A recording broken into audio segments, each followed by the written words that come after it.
Data interpretation in environmental science. Data interpretation is the process of analyzing and making sense of data by applying statistical and analytical methods to extract meaningful patterns, trends, and conclusions. In environmental science, data interpretation involves understanding the relationships between environmental variables, predicting future conditions, and making informed decisions to address environmental issues. Effective data interpretation enables researchers, policymakers, and environmental managers to make data-driven decisions, plan interventions, and assess the impacts of different environmental factors.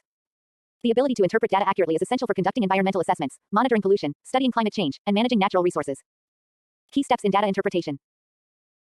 Data collection. Before interpreting data, it is essential to gather accurate and reliable data. In environmental science, data can be collected from various sources, such as satellite imagery, field observations, environmental sensors, historical records, and surveys. Data cleaning. Raw data is often messy, incomplete, or contains errors. Data cleaning involves correcting mistakes, filling in missing values, and ensuring that the data is ready for analysis. This step is crucial to ensure that the interpretation is based on accurate and reliable information. Exploratory data analysis. EDA involves examining the data visually and statistically to understand its structure, identify outliers, and check for patterns. Common techniques used in EDA include plotting histograms, scatter plots, box plots, and summary statistics like mean, median, and standard deviation. Statistical analysis. Once the data is cleaned and explored, statistical methods are applied to make sense of it. These methods include hypothesis testing, correlation analysis, regression analysis, and analysis of variance ANOVA. In environmental science, statistical techniques help in understanding the relationships between variables, such as the effect of temperature on species distribution or the correlation between pollution levels and health outcomes. Modeling and simulation. In many environmental studies, models and simulations are used to predict future trends or understand complex systems. For example, climate models can simulate future temperature changes based on current data, while pollutant dispersion models can predict the movement of pollutants in water or air. Data visualization. Data visualization is an essential part of data interpretation. Graphs, charts, maps, and other visual representations help in presenting the data in a way that is easy to understand and interpret. In environmental science, visualization tools like GIS, Geographical Information System, and heat maps are commonly used to interpret spatial and temporal data. Drawing conclusions. Based on the analysis and visualization, conclusions are drawn regarding the trends, patterns, or relationships present in the data. These conclusions help in making informed decisions and recommendations for policy or environmental management. Reporting and communication. The final step in data interpretation is communicating the findings. In environmental science, data interpretation results are often communicated through reports, scientific papers, policy briefs, or presentations. Clear and accurate communication is essential for ensuring that stakeholders, such as policymakers, environmental agencies, and the public, can understand the findings and act upon them. Methods of data interpretation. Descriptive statistics. Descriptive statistics summarize and describe the main features of a data set. This includes measures of central tendency, mean, median, mode, measures of variability, range, variance, standard deviation, and measures of distribution, skewness, kurtosis. Example, in analyzing pollution data, the mean concentration of pollutants across different cities can be calculated to understand the average pollution levels in each area. Inferential statistics. Inferential statistics involve drawing conclusions about a population based on a sample of data. Techniques like hypothesis testing, confidence intervals, and regression analysis are used to make inferences about larger populations. Example, a hypothesis test might be used to determine whether a change in industrial emissions has led to a statistically significant increase in air pollution levels. Correlation and regression analysis. Correlation analysis measures the strength and direction of the relationship between two variables, while regression analysis models the relationship between a dependent variable and one or more independent variables. Example, a regression model could be used to predict the future concentration of pollutants based on factors like population density, industrial activity, and transportation patterns. ANOVA analysis of variance. ANOVA is used to compare the means of different groups to see if there are significant differences between them. In environmental science, ANOVA can be used to test if pollution levels vary significantly across different regions or over time. Example, ANOVA could be used to determine if air quality varies significantly between different seasons, summer, winter, monsoon, in a specific region. Time series analysis. Time series analysis involves analyzing data collected over time to identify trends, cycles, or seasonal patterns. In environmental science, this is often used to study climate trends, pollution levels, or species population changes. Example, time series analysis could be used to track the rise in average global temperatures over the last century and identify any significant warming trends. Geospatial analysis. In environmental science, geospatial analysis uses geographical data to interpret patterns related to the location of environmental variables. Geographic information systems, GIS, are commonly used to analyze spatial data, such as pollution levels, land use changes, and biodiversity distribution. Example, GIS can be used to analyze the spread of deforestation across different regions and its impact on local biodiversity. Common challenges in data interpretation. Incomplete or missing data. Environmental data may often have missing values due to sensor malfunctions, gaps in data collection, or inconsistencies. Handling missing data is a challenge that requires careful statistical techniques to avoid biased results. Solution. Methods such as imputation or using data from similar regions can help handle missing data. Multicollinearity. In regression analysis, multicollinearity occurs when two or more independent variables are highly correlated. This can make it difficult to interpret the results and draw meaningful conclusions. Solution. Using techniques like principal component analysis (PCA) or removing highly correlated variables can mitigate multicollinearity.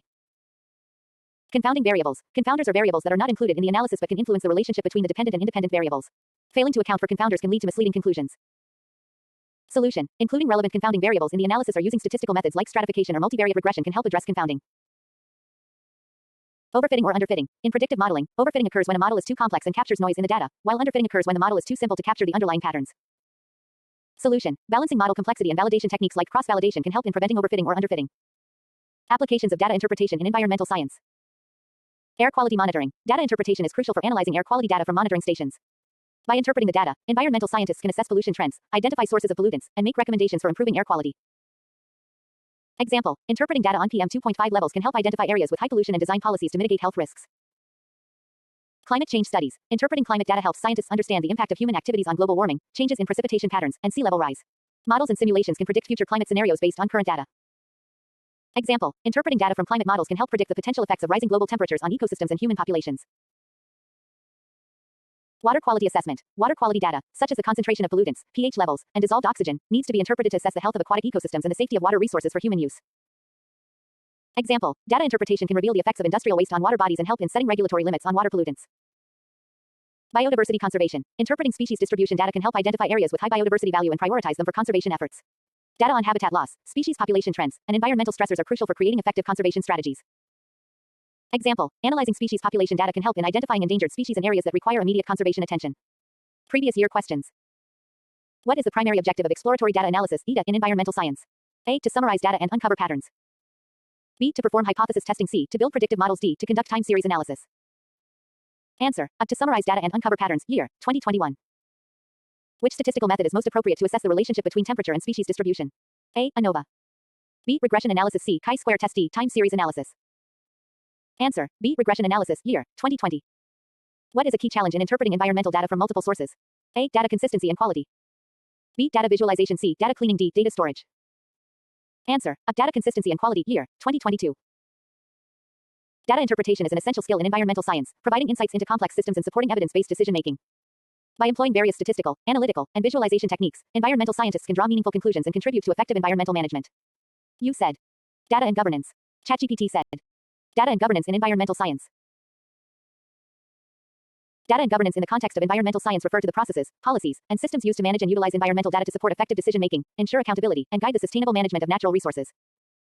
Governance in this context involves the regulation, management, and oversight of environmental data, ensuring its quality, accessibility, and ethical use, while also enabling informed decision-making and policy formulation. In the modern era, data is increasingly recognized as a critical asset for environmental management, conservation, and addressing global challenges like climate change, pollution, and biodiversity loss. Effective governance of data ensures that it is used transparently, responsibly, and equitably, while balancing environmental, social, and economic objectives. Key aspects of data governance. Data collection and management. Effective environmental governance requires robust data collection and management practices. This includes identifying reliable sources of data, e.g., environmental monitoring stations, remote sensing, citizen science, standardizing data formats, and ensuring consistent data recording over time and across locations. Data management systems help store, retrieve, and analyze large datasets efficiently. Example, in climate change studies, data on temperature, precipitation, and greenhouse gas emissions are collected globally and need to be managed centrally for future analysis. Data quality and accuracy. Data governance focuses on maintaining high data quality by ensuring that the data is accurate, consistent, and reliable. This involves regular validation and quality control measures, such as cross-checking data against known standards or correcting errors in the data collection process. Example, when assessing air quality, environmental agencies regularly calibrate sensors and instruments to ensure the accuracy of pollutant measurements, such as nitrogen dioxide number 2 and particulate matter PM10. Data accessibility and sharing. An important aspect of data governance is ensuring that environmental data is accessible to stakeholders, including government agencies, researchers, policymakers, and the public. This includes establishing data sharing protocols, open data platforms, and ensuring that data is available in formats that are usable and interpretable. Example, many countries have developed open access portals where climate data, pollution levels, and biodiversity indices can be accessed by anyone interested in studying or addressing environmental issues. Data security and privacy. While it is essential to make environmental data accessible, it is equally important to ensure the security and privacy of sensitive data, particularly when it involves personal or proprietary information. Proper security protocols are required to prevent unauthorized access, data breaches, or misuse of data. Example, when collecting data from remote sensors or drones for biodiversity monitoring, care must be taken to protect the privacy of landowners and avoid violating any data privacy laws. Data compliance and standards. Data governance also involves ensuring that environmental data complies with relevant national and international standards, laws, and regulations. This includes following specific environmental regulations, data protection laws, and international agreements such as the Paris Agreement on Climate Change. Example, in the European Union, the General Data Protection Regulation (GDPR) governs the collection and use of personal data, including data generated from environmental surveys or monitoring activities that might involve citizen participation. Ethical use of data. Ethical considerations in data governance involve ensuring that data is used fairly, responsibly, and in a way that respects the rights and interests of individuals, communities, and ecosystems. It also involves avoiding bias in data collection, analysis, and reporting. Example, in conducting an environmental impact assessment (EIA), researchers must ensure that data on local communities, health and well-being is used ethically, respecting the community's consent and privacy. Data integration and interoperability. Data governance must support the integration of diverse datasets from various sources, allowing them to be used together in analyses. Interoperability between different data systems and platforms is crucial for effective decision-making and comprehensive environmental assessments. Example, a national environmental monitoring program may need to integrate satellite data with ground-level pollution measurements to develop a comprehensive view of air quality across the country. Role of data in environmental governance. Policy formulation and decision-making. Data is crucial in shaping environmental policies and regulations. Accurate, timely, and reliable data helps policymakers identify environmental issues, assess risks, and make informed decisions. Data-driven policies are more likely to address real-world challenges effectively and ensure the long-term sustainability of natural resources.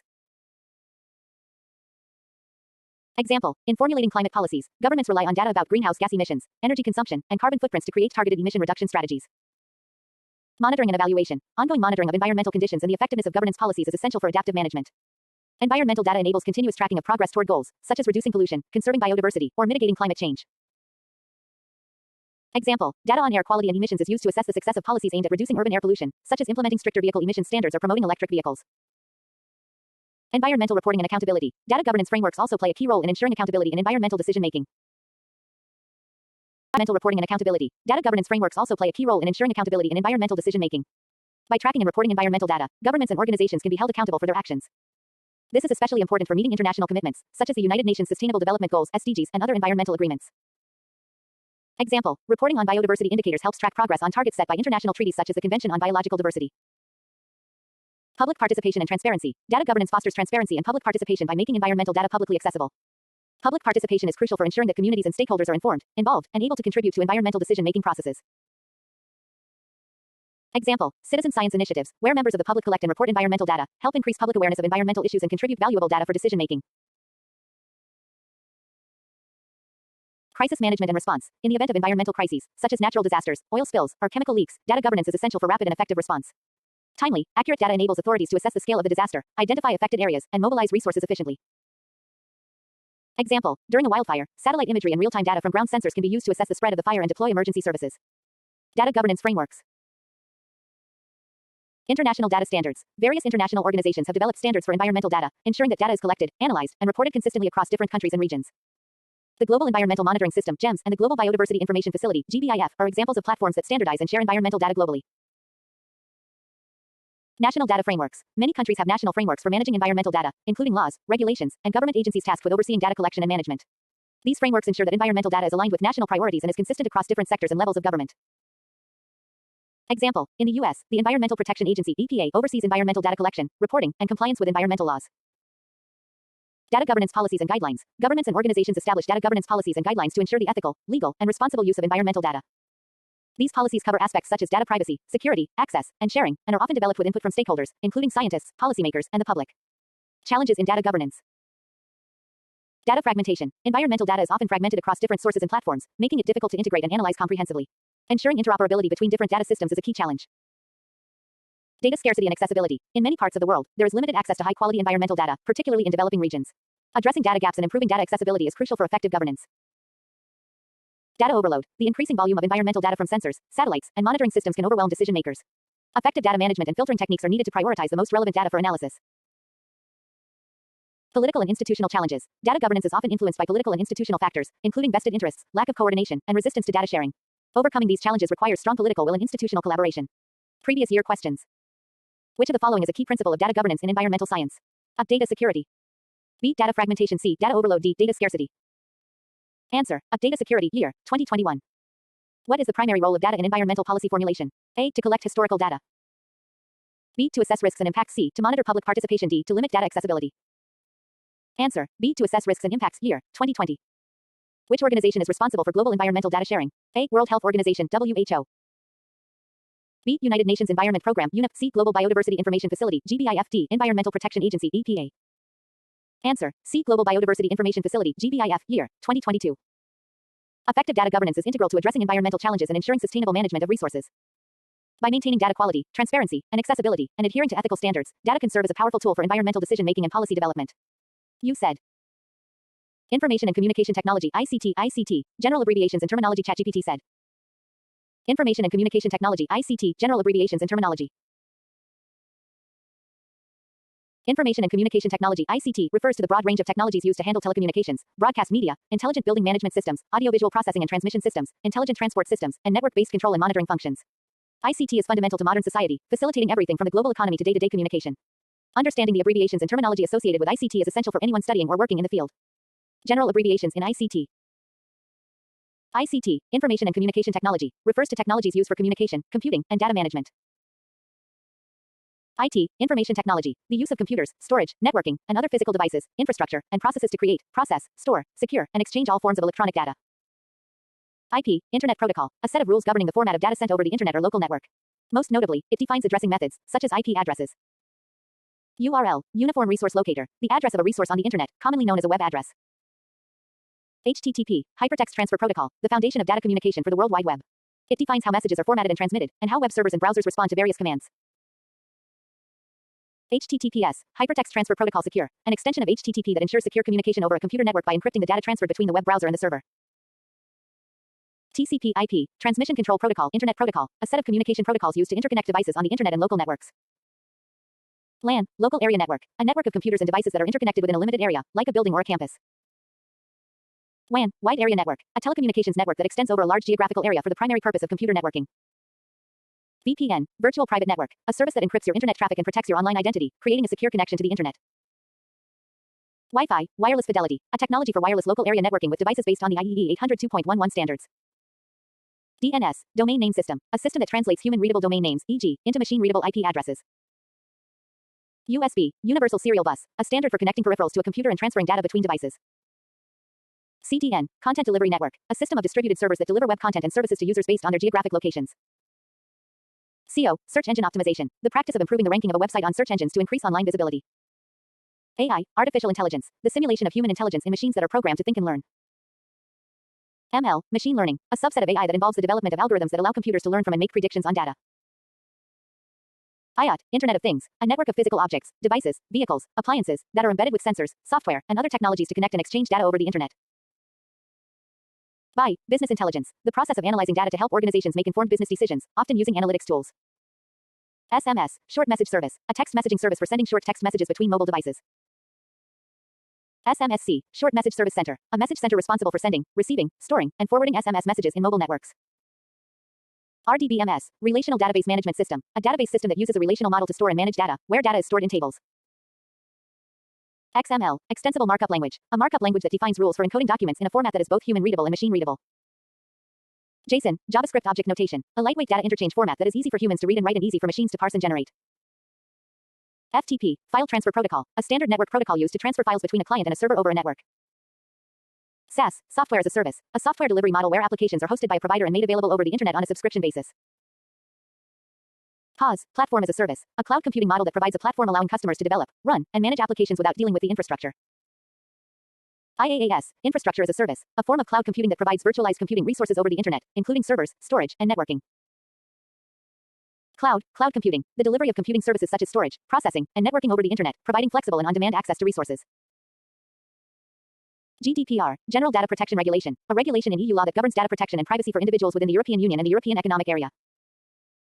API, Application Programming Interface, a set of tools and protocols that allows one piece of software or program to interact with another. GUI, Graphical User Interface, a user interface that allows users to interact with electronic devices through graphical icons, rather than text-based commands. CLI, Command Line Interface, a text-based user interface that allows users to interact with a system or software by typing commands.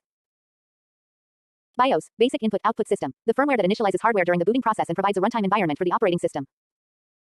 RAM, Random Access Memory, a type of computer memory that can be accessed randomly. It is used to store data that is being actively used by the computer. ROM, Read-Only Memory, a type of non-volatile memory used in computers and other electronic devices to store firmware or software that is permanently programmed.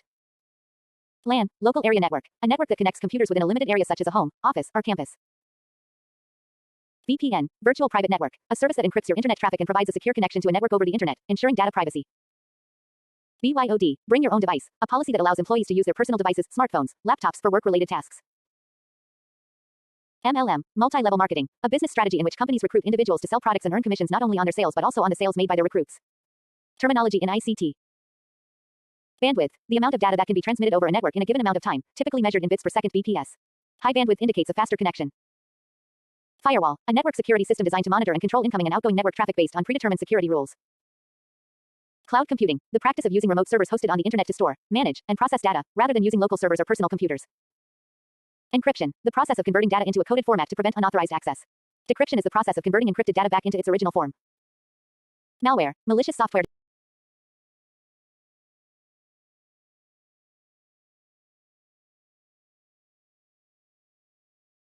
Malware, malicious software designed to disrupt, damage, or gain unauthorized access to computer systems. Examples include viruses, worms, and ransomware. Phishing, a method of attempting to acquire sensitive information by pretending to be a trustworthy entity via email or other communication. Server, a system or machine that provides services, data, or resources to other computers, known as clients, on a network. Client, a computer or device that accesses a service provided by a server. A client may request data or services from the server. Bandwidth throttling, the intentional slowing down of internet service by an internet service provider to manage network traffic. Big data, extremely large datasets that may be analyzed computationally to reveal patterns, trends, and associations, especially relating to human behavior and interactions. Understanding these abbreviations and terms will help you navigate the ICT landscape more effectively and is critical for anyone looking to specialize in or work with technology and environmental science and related fields. Previous year questions. What does ICT stand for in the context of modern technologies? A. International Communication Technology. B. Integrated Communication Technique. C. Information and Communication Technology. D. Information Control Technology. Answer. C. Information and Communication Technology. Year, 2020. Which of the following is an abbreviation for a network security system? A. VPN. B. FTPC IPD CLI. Answer. A. VPN. Year, 2019. What does the term cloud computing refer to? A. Storing data on physical drives. B. The use of internet-based services to store and manage data. C. A type of data encryption. D. A software used for networking. Answer. B. The use of internet-based services to store and manage data. Year, 2021. Which protocol is used for secure communication over the internet? A. HTTP. B. FTPC HTTPSD IP. Answer. C. HTTPS. Year, 2021. Which technology is widely used for data encryption in ICT? A. RAM. B. Firewall. C. SSL TLSD cloud storage. Answer. C. SSL TLS. Year, 2020. You said, basics of internet. ChatGPT said, basics of internet. The internet is a global network that connects millions of private, public, academic, business, and government networks, enabling communication, sharing of information, and the exchange of data worldwide. It is a crucial component of modern life and has transformed nearly every aspect of society, including commerce, education, entertainment, and communication. Below are the fundamental aspects of the internet, focusing on the key components and technologies that enable its functioning. Key concepts in the Internet Protocol IP. The internet relies on the Internet Protocol IP to facilitate communication between devices. IP addresses are unique identifiers assigned to each device connected to the network. These addresses allow data packets to be directed to the correct destination. There are two versions of IP. IPv4 Internet Protocol version 4 uses 32-bit addresses, providing around 4.3 billion unique IP addresses. IPv6 Internet Protocol version 6 uses 128-bit addresses and provides an almost unlimited number of unique addresses, which is necessary due to the rapid increase in connected devices. Transmission Control Protocol TCP. The Transmission Control Protocol TCP works in conjunction with IP to ensure reliable data transmission over the internet. TCP ensures that data sent from one computer arrives intact and in the correct order at the destination. If any data packets are lost or corrupted, TCP requests their retransmission. This combination of TCP and IP is referred to as TCP/IP and is the foundation of internet communication. World Wide Web WWW. The World Wide Web WWW is a system of interlinked hypertext documents and multimedia content accessible through the internet. It operates over the HTTP/HTTPS protocols, allowing users to navigate web pages using browsers like Chrome, Firefox, or Safari. The web is only one part of the internet, with the internet also supporting other services like email, FTP, and VoIP. Web browsers. A web browser is a software application that enables users to access and view websites. Popular browsers include Google Chrome, Microsoft Edge, Mozilla Firefox, and Safari. Browsers interpret HTML, CSS, and JavaScript code to render web pages in a user-friendly format. Domain Name System DNS. The Domain Name System DNS is often referred to as the phone book of the internet. It translates human-readable domain names, e.g., into numerical IP addresses, e.g., 192.0.2.1, required by computers to locate each other on the network. Without DNS, users would have to memorize IP addresses to access websites, which is impractical. Web servers and clients. A web server is a computer.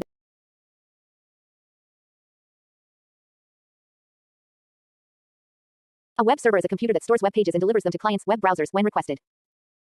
A client is a device, e.g., a laptop, smartphone, or tablet that makes requests to a server for web pages. The client initiates the communication by sending an HTTP request to the server, which responds with the requested web page. HTML Hypertext Markup Language. HTML is the standard language used to create and structure web pages. It uses tags to define elements on a page, such as headings, paragraphs, images, and links. The browser reads the HTML code and displays the web page accordingly. HTTPS Hypertext Transfer Protocol Secure. HTTP is the protocol used for transmitting data over the web. When you access a website, your browser sends an HTTP request to the server, which responds by sending the requested content back to your browser. HTTPS is the secure version of HTTP, where the data is encrypted using SSL TLS protocols to prevent eavesdropping and ensure the security of data transmitted between the client and server. IP address and subnetting. Every device connected to the internet is assigned a unique IP address, which is used for identifying the device and enabling communication between devices. Subnetting is the practice of dividing a large network into smaller, more manageable subnetworks. This improves security and network performance by limiting the size of each subnet. Router and switch. A router is a device that forwards data packets between different networks, such as between a local area network, LAN, and the internet. It helps determine the best path for data transmission. A switch is a network device that connects devices within a local area network, LAN, allowing them to communicate with each other by forwarding data packets to the correct device. Internet Service Providers, ISP. An ISP is a company or organization that provides internet access to individuals, businesses, and other organizations. ISPs offer different types of connections, including dial-up, broadband DSL, fiber optic, and wireless connections. Modem. A modem, short for modulator-demodulator, is a device that converts digital data from a computer into analog signals for transmission over telephone lines or cable systems. It also converts incoming analog signals back into digital form for the computer to understand. Modems are typically used to provide broadband internet access. Types of internet connections: dial-up connection. An older, slower form of internet connection that uses telephone lines. It has largely been replaced by faster broadband technologies but was historically common in rural areas. Broadband connections. DSL, digital subscriber line, uses telephone lines to transmit digital data at high speeds.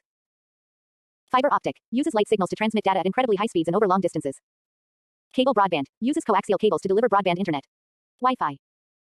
Wi-Fi is a wireless networking technology that allows devices to connect to the internet via radio waves. It uses a wireless router to provide coverage to a specific area, e.g., a home, office, or public space. Satellite internet. Satellite internet uses satellites to provide broadband internet access in remote areas where other types of connections are not available. However, it typically has higher latency compared to terrestrial broadband connections. Mobile data. Mobile data refers to internet access provided through cellular networks, commonly via smartphones and mobile hotspots. Modern mobile networks, 4G, 5G, provide high-speed data access. Previous year questions on basics of internet. What is the primary function of the domain name system, DNS? A. Translate domain names to IP addresses. B. Encrypt data on the internet. C. Direct data packets to the destination. D. Maintain web page content. Answer. A. Translate domain names to IP addresses. Year.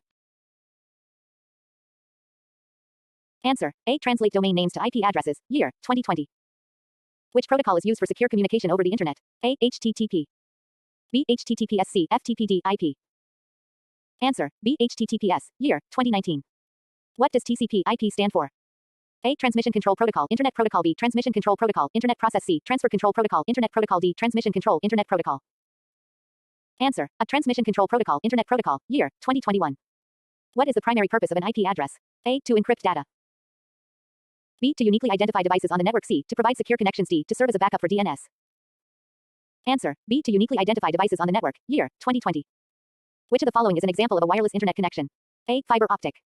B. Cable broadband. C. Satellite internet. D. Wi-Fi. Answer. D. Wi-Fi. Year, 2021. This concludes the basics of the internet, covering the fundamental technologies and components essential for understanding how the internet works.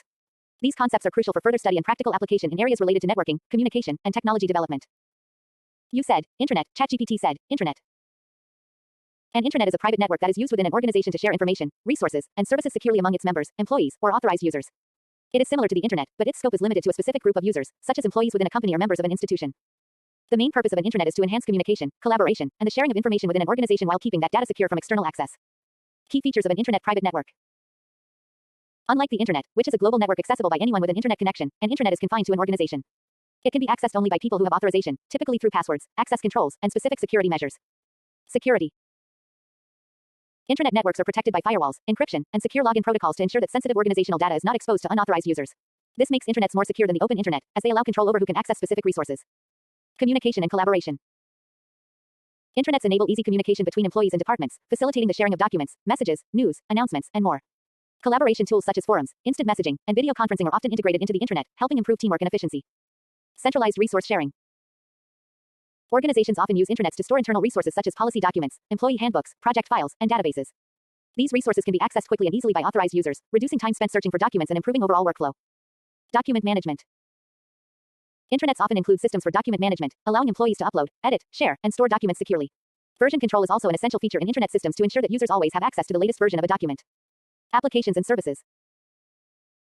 Many organizations develop custom applications or use third-party tools on their internet to manage tasks such as human resources, payroll, inventory, and customer relationship management, CRM. These applications are integrated within the internet to streamline business processes and ensure that the organization's operations run smoothly. Employee engagement and knowledge sharing.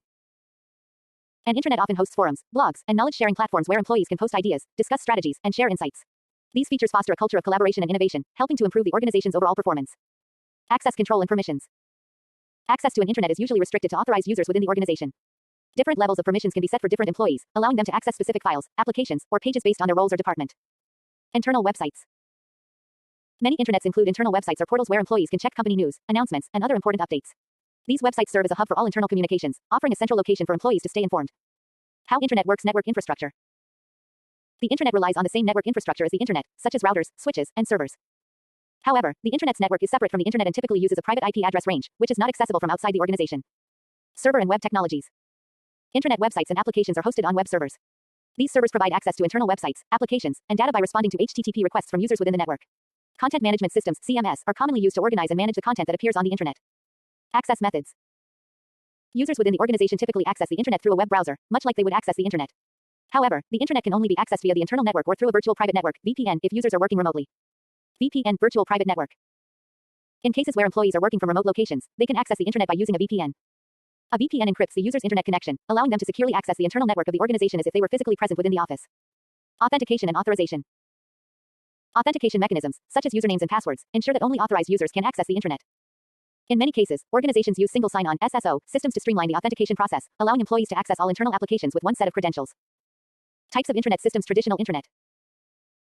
This is the most common form of internet, typically based on a local area network, LAN, or a wide area network, WAN, and accessible from the organization's physical location.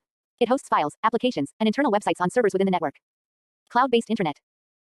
A cloud-based internet operates on cloud computing platforms and is accessible via the internet. It provides the benefits of a traditional internet but offers greater scalability, flexibility, and the ability to access resources from anywhere. Many modern organizations use cloud-based internet solutions to support remote and distributed teams. Extranet.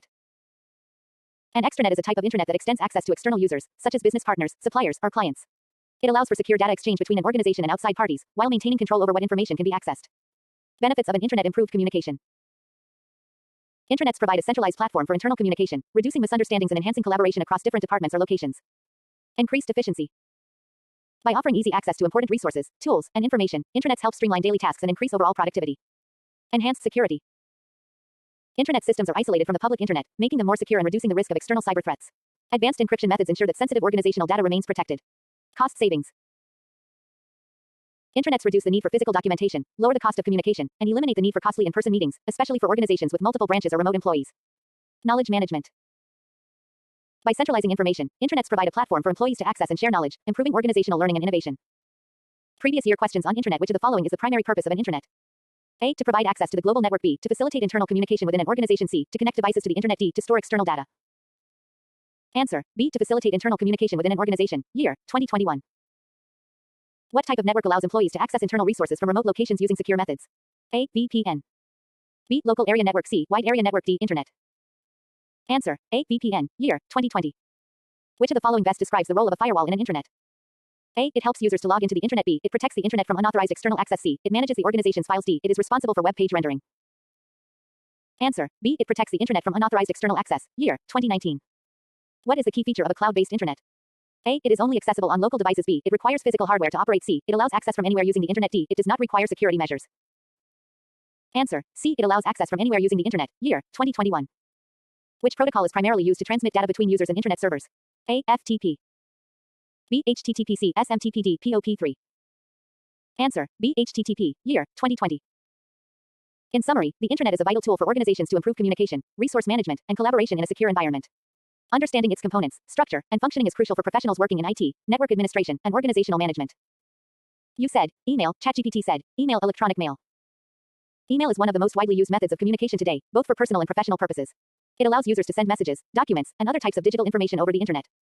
Emails are typically composed, sent, received, and stored through email clients, which can be software applications or web-based platforms like Gmail, Outlook, or Yahoo Mail.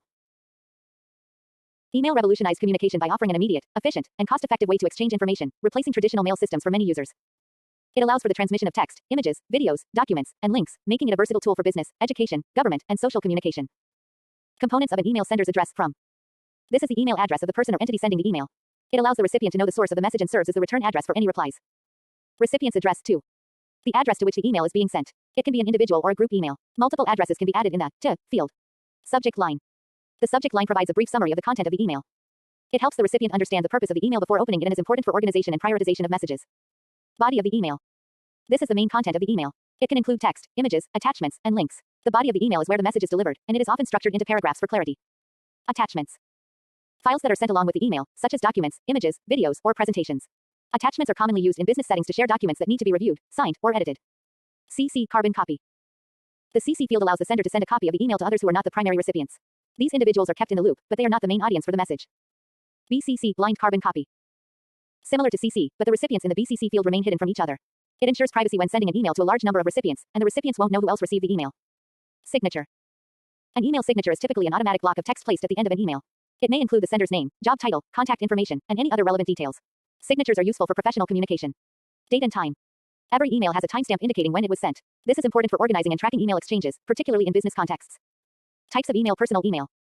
Personal emails are generally used for casual communication between individuals. They may include family updates, social invitations, and personal requests. Business professional email. These emails are formal and are used for work-related communication. They can include reports, meeting requests, and project updates. Professional emails follow a more structured format, often with a clear subject, greeting, body, and formal closing. Transactional email. These emails are sent automatically as part of an ongoing service or transaction. Examples include order confirmations, shipping notifications, account alerts, and password reset emails. Marketing email. These emails are used by companies to promote products, services, or offers to customers. They can range from newsletters to special promotions, and are often targeted to specific customer groups based on their preferences or purchasing history. Spam email. Unsolicited emails, often sent in bulk, that usually have advertising or malicious intent. Spam emails can overwhelm inboxes, causing clutter and sometimes posing security risks. Phishing email. A type of fraudulent email designed to trick the recipient into revealing sensitive information such as passwords, credit card details, or social security numbers. Phishing emails often appear legitimate but have hidden malicious intentions. Protocols for sending and receiving emails. Email communication relies on several protocols for sending, receiving, and storing messages. SMTP, Simple Mail Transfer Protocol. SMTP is used for sending emails from one server to another. It is responsible for transmitting outgoing messages from the sender's mail client to the recipient's mail server. POP3, Post Office Protocol version 3. POP3 is used by email clients to download emails from a mail server to a local device. Once the messages are downloaded, they are typically removed from the server, making it less suitable for people who access their emails from multiple devices. IMAP, Internet Message Access Protocol. IMAP allows users to access and manage their emails directly on the mail server without downloading them. Unlike Population 3, IMAP stores emails on the server, making them accessible from multiple devices, which is particularly useful for people who need to access emails from different locations or devices. MIME, Multipurpose Internet Mail Extensions. MIME allows emails to support non-text content, such as attachments, images, and videos. It enables the sending of multimedia elements and different character sets in email communication. Benefits of email instant communication. Email enables near instantaneous communication across long distances, making it an effective tool for personal and business purposes. Cost-effective. Sending emails is inexpensive compared to traditional postal mail or telephone communication. There are no printing or postage costs involved, making it an affordable communication method. Global reach. Emails can be sent to recipients anywhere in the world with an internet connection, making them ideal for international communication. Record keeping and documentation. Emails provide an automatic record of communication, which is useful for legal purposes, tracking discussions, and maintaining a history of correspondence. Environmental impact. Email reduces the need for physical paper, contributing to environmental conservation by reducing waste and resource consumption. Security concerns in email phishing attacks. As mentioned earlier, phishing attacks attempt to trick users into revealing personal information by pretending to be legitimate entities, such as banks or service providers. Spam. Spam emails, often sent in bulk, are unsolicited messages that can be annoying and can sometimes carry malicious links or attachments. Malware and viruses. Malicious attachments or links in emails can carry viruses or malware, which can compromise the security of a user's device or network. Email spoofing. Email spoofing involves forging the sender's address to make an email appear as if it was sent from someone else. This can be used for various fraudulent purposes.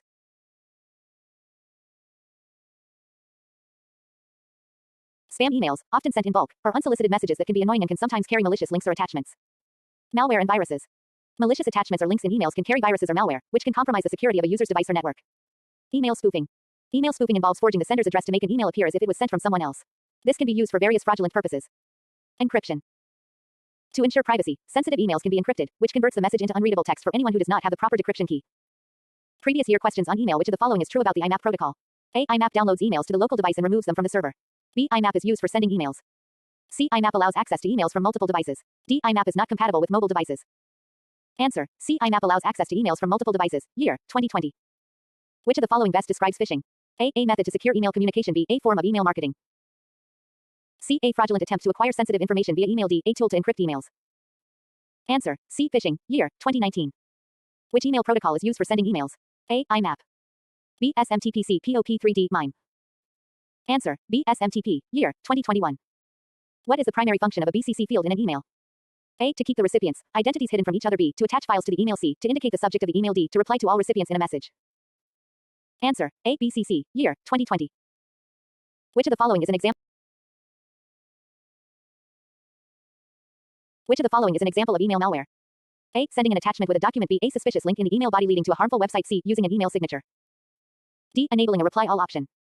Answer. B. Malware. Year, 2021. In summary, email has become an indispensable tool for communication, providing both individuals and organizations with a fast, reliable, and cost-effective means to exchange information. With advancements in security and technology, email remains a vital part of our everyday communication, despite emerging alternatives like instant messaging. Understanding its components, protocols, and potential security risks is crucial for effective and secure use. You said. Audio and video conferencing. ChatGPT said. Audio and video conferencing. Audio and video conferencing are forms of remote communication that allow individuals or groups to interact in real time using audio and video technologies. These tools enable users to engage in meetings, discussions, and collaborative work without being physically present at the same location. They have become crucial in both professional and personal settings, especially with the rise of remote work, global collaboration, and social distancing measures. 1. Audio conferencing. Audio conferencing involves connecting multiple participants over a telecommunication network for a voice-based conversation. This type of conference is often conducted via landlines, mobile phones, or VoIP voice over Internet Protocol services. Participants can dial into a designated phone number or link, often through a conference call service, to join the conversation. Features of audio conferencing. Multiple participants. Audio conferencing supports multiple participants from different locations. Audio-only communication. This format allows only voice communication, so participants do not need video or images. Cost-effective. Audio conferencing is often less expensive than video conferencing, especially for long-distance calls, as it requires less bandwidth. Easy setup. Audio conferences can be set up quickly using a simple phone call or conferencing software. Types of audio conferencing. Telephone conference calls. Traditional conference calls where participants dial into a shared line. Web-based audio conferencing involves using applications or platforms like Skype, Zoom, or Microsoft Teams, where participants join audio calls via the internet. Toll-free conferencing services. Some services allow participants to join without incurring long-distance charges by using toll-free numbers.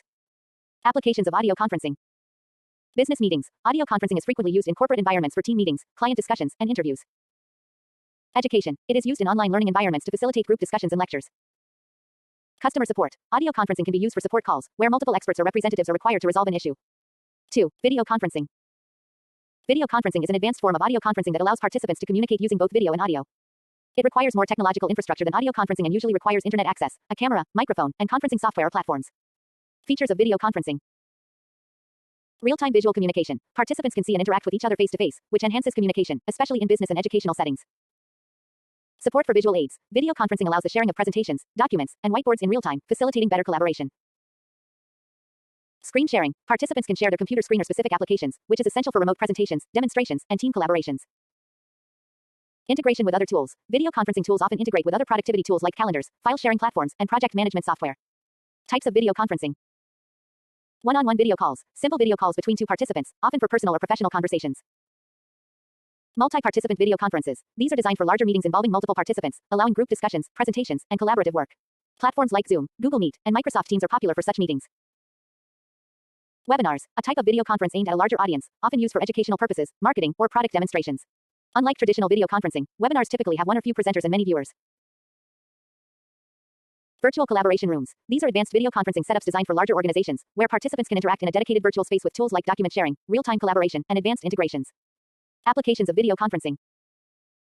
Business meetings. Video conferencing allows for efficient, face-to-face meetings with colleagues, clients, and partners, regardless of their physical location. Remote work and collaboration. With the rise of remote work, video conferencing is crucial for maintaining productivity and team cohesion, allowing employees to work and communicate as though they were in the same office. Education and e-learning. Educational institutions use video conferencing to conduct live lectures, online courses, and discussions, providing a more interactive learning experience. Healthcare telemedicine. Video conferencing is used in telemedicine for remote consultations between healthcare professionals and patients, enabling access to healthcare services from a distance. Events and conferences. Video conferencing tools enable virtual conferences, workshops, and seminars, making it easier for organizations to host large-scale events with global participants. 3. Advantages of audio and video conferencing. Cost-effective. Reduces the need for travel and physical meetings, leading to cost savings for organizations and individuals. Time saving. These tools eliminate the need to commute, making it easier to schedule and attend meetings efficiently. Global collaboration. Participants from different parts of the world can meet and collaborate in real time without geographical limitations. Enhanced communication. Video conferencing adds a visual element to communication, improving nonverbal cues and fostering better understanding. Convenience. These tools provide flexibility, allowing participants to join meetings from anywhere with an internet connection, making them suitable for remote work environments. 4. Challenges of audio and video conferencing. Technical issues. Poor internet connectivity, low-quality audio or video, and malfunctioning equipment can disrupt meetings and affect the quality of communication. Security concerns. There is always the risk of unauthorized access to sensitive meetings, especially with public video conferencing platforms. Strong security measures, such as encryption and passwords, are necessary to protect information. Lack of personal interaction. While video conferencing allows for face-to-face interaction, it can still feel impersonal compared to in-person meetings, especially when technical issues arise. Overload. Long video meetings can lead to fatigue and reduced productivity, a phenomenon commonly referred to as Zoom fatigue. Privacy issues. In video conferences, personal space and privacy may be compromised.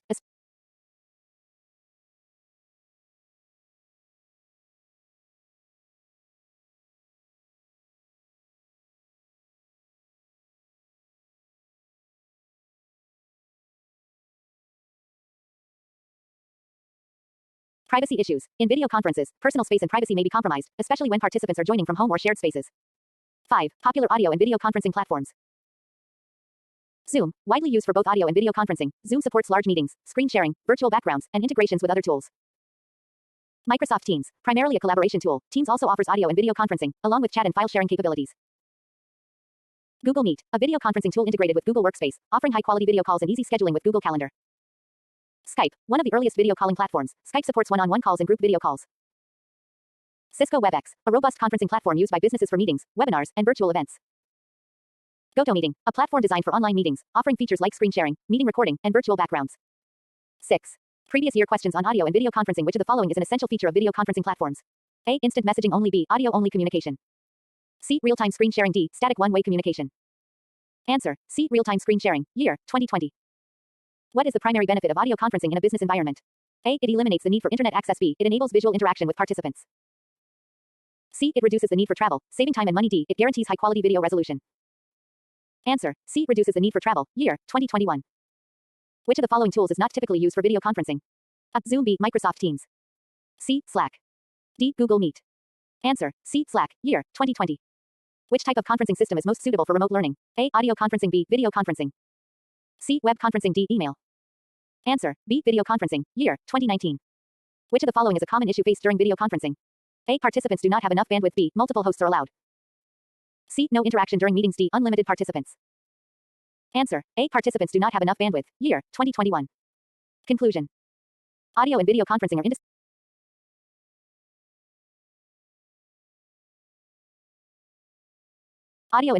are indispensable tools for modern communication. While audio conferencing remains essential for quick, cost-effective meetings, video conferencing has revolutionized how individuals and organizations collaborate remotely. These tools have become integral to business operations, education, and global connectivity, offering numerous benefits while also posing challenges such as technical issues and security concerns. As technology continues to evolve, so will the capabilities and features of these conferencing platforms, making them even more essential for remote communication. You said. Digital initiatives in higher education. ChatGPT said. Digital initiatives in higher education. In recent years, digital initiatives in higher education have revolutionized the way learning, teaching, and administration are carried out in academic institutions. With advancements in technology and the growing adoption of digital tools, higher education has become more accessible, interactive, and flexible. These initiatives are transforming traditional education systems, enhancing learning experiences, improving efficiency, and making education more inclusive. Here, we will explore key digital initiatives in higher education and their impact. 1. Online learning platforms. One of the most significant digital initiatives in higher education is the advent of online learning platforms. These platforms enable students to access educational content and participate in courses remotely, making education more flexible and accessible to a broader audience. Key platforms. MOOCs, massive open online courses. Platforms like Coursera, edX, and Udemy offer courses from top universities and institutions worldwide. These courses cover a wide range of subjects, allowing students to learn at their own pace. University-hosted platforms. Many universities have developed their own platforms for delivering online courses, including Harvard's Online Learning, MIT OpenCourseWare, and Stanford Online. LMS learning management systems. Tools like Moodle, Blackboard, and Canvas are widely used by institutions to deliver and manage course content, track student progress, and facilitate discussions. 2. E-learning and virtual classrooms. The shift to digital education has led to the rise of e-learning and virtual classrooms, providing a comprehensive learning experience beyond the traditional classroom. Virtual classrooms. Tools such as Zoom, Google Meet, and Microsoft Teams have become central to conducting live lectures, webinars, and discussions. These platforms allow real-time interaction between students and instructors, providing a dynamic learning environment. Collaborative learning. Virtual classrooms support features like breakout rooms, screen sharing, and collaborative document editing, enhancing student engagement and interaction. 3. Digital libraries and e-resources. Digital libraries and e-resources have become essential for academic research and learning. Students and faculty can access vast amounts of digital content, including textbooks, research papers, journals, and multimedia resources, without the limitations of physical libraries. Key features. Online databases. Platforms like JSTOR, Google Scholar, and Elsevier provide access to academic articles, journals, and research papers. E-books and journals. Universities and academic libraries have increasingly adopted e-books and digital journals to make educational content more accessible to students and faculty members.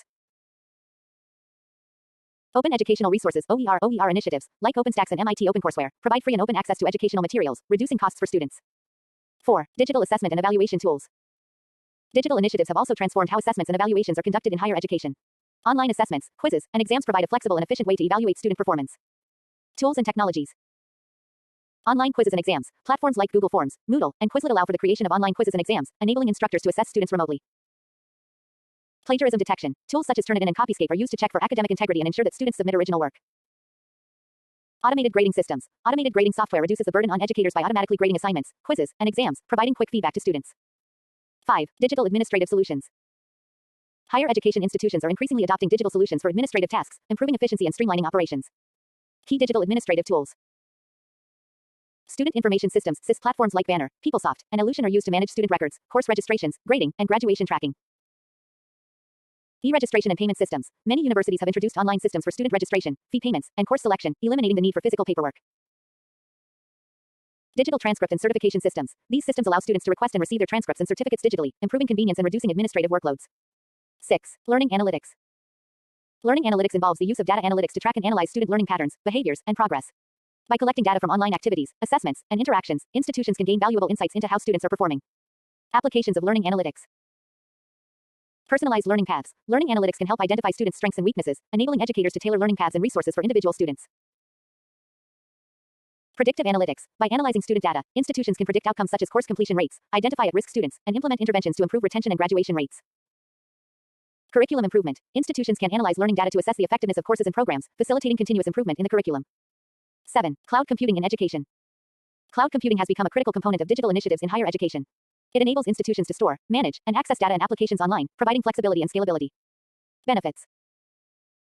Access anywhere, anytime. Cloud computing allows students and faculty to access resources and tools from anywhere, making it easier to collaborate and share information. Data storage and security. Cloud platforms like Google Drive, OneDrive, and Dropbox provide secure storage for large volumes of data, reducing the need for physical infrastructure. Scalability. Cloud services can be scaled according to the institution's needs, making it a cost-effective solution for expanding digital resources.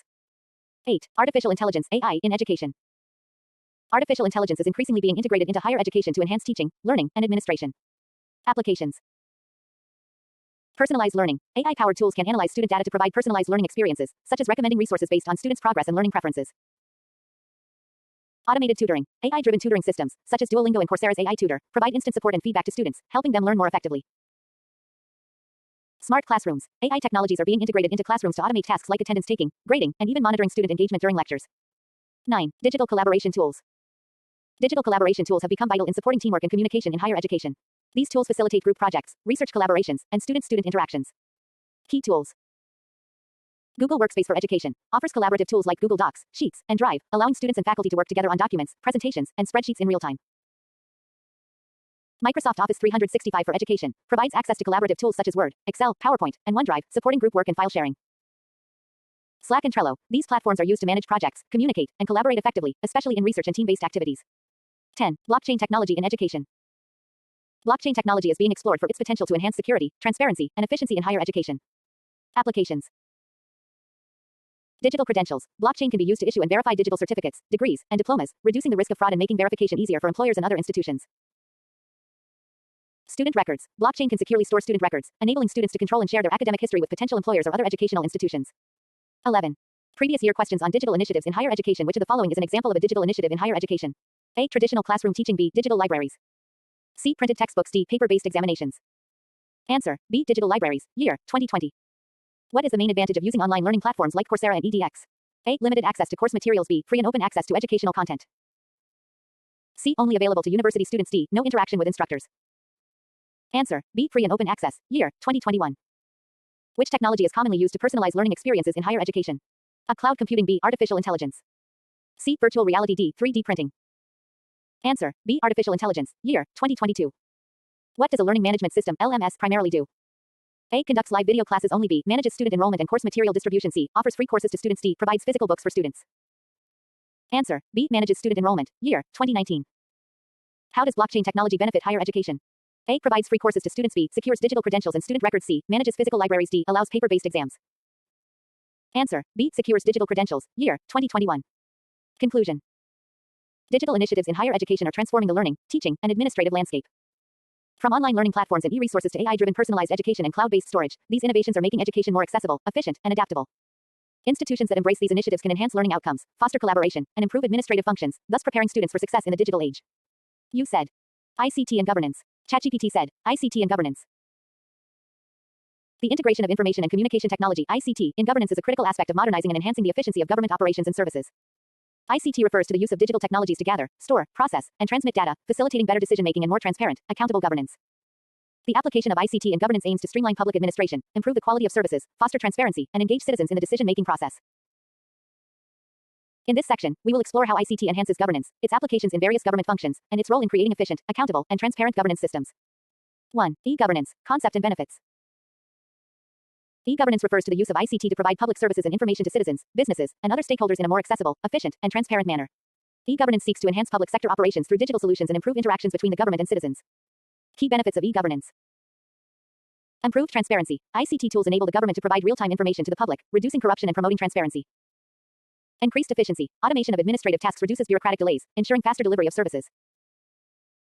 Better public participation. E-governance platforms allow citizens to voice their opinions, participate in consultations, and provide feedback, making governance more inclusive.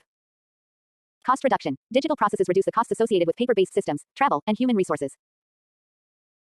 Improved service delivery. Citizens can access government services online, such as applying for permits, paying taxes, and accessing public records, without the need to visit government offices. 2. Applications of ICT in governance. ICT in governance covers a wide range of applications aimed at improving public administration, service delivery, and citizen engagement. A digital public service delivery. E-governance facilitates the digital delivery of government services, making them more accessible to citizens. Some examples include online tax filing and payment. Platforms like e-filing systems for income tax and other government taxes enable citizens to file returns and pay taxes digitally. E-district services. Many states have implemented e-district programs that allow citizens to access a wide range of government services, such as birth and death certificates, ration cards, and pension applications online. Passport and visa services. Online portals like Passport Seva Kendra (PSK) and visa application centers allow citizens to apply for passports, visas, and track the status of their applications digitally. E-government communication and information sharing. ICT enables governments to communicate effectively with citizens and share crucial information. Official government websites and portals. Governments now maintain official websites where citizens can access information on public policies, government schemes, and services. Social media and mobile apps. Social media platforms like Twitter, Facebook, and government-specific mobile apps are used to inform citizens about government programs, provide updates on important issues, and respond to public queries. See online citizen engagement. ICT platforms allow citizens to actively participate in governance, giving them a voice in decision-making processes. E-participation platforms. Governments use online platforms to engage citizens in public policy consultations and decision-making. These platforms allow citizens to submit their views, ask questions, and participate in discussions on various government issues. Grievance redressal systems. Online grievance portals such as PG Portal in India allow citizens to register complaints regarding government services and track their resolution, ensuring greater accountability in governance. E-voting and electoral processes. ICT plays a significant role in streamlining electoral processes and enhancing the integrity of voting systems. Electronic voting machines (EVMs). EVMs have replaced manual ballot systems, allowing quicker and more accurate counting of votes. Online voter registration and verification. Governments have launched online platforms where citizens can verify their voter ID details, register to vote, or update their details without needing to visit election offices. E-data management and decision support systems. Governments generate vast amounts of data that need to be effectively managed and analyzed for informed decision-making. ICT tools assist in collecting, processing, and analyzing data for better governance. Decision support systems (DSS). These systems provide government decision makers with insights based on data analysis to support planning and policy formulation. Big data analytics. Governments use big data analytics to process large volumes of data and identify trends, patterns, and insights that can improve public policies and resource allocation. Geographic information systems (GIS). GIS helps governments make informed decisions related to land use, urban planning, disaster management, and resource management by visualizing data in maps. 3. Key ICT tools in governance. Several ICT tools and technologies are central to the implementation of e-governance and improving governance practices. Cloud computing.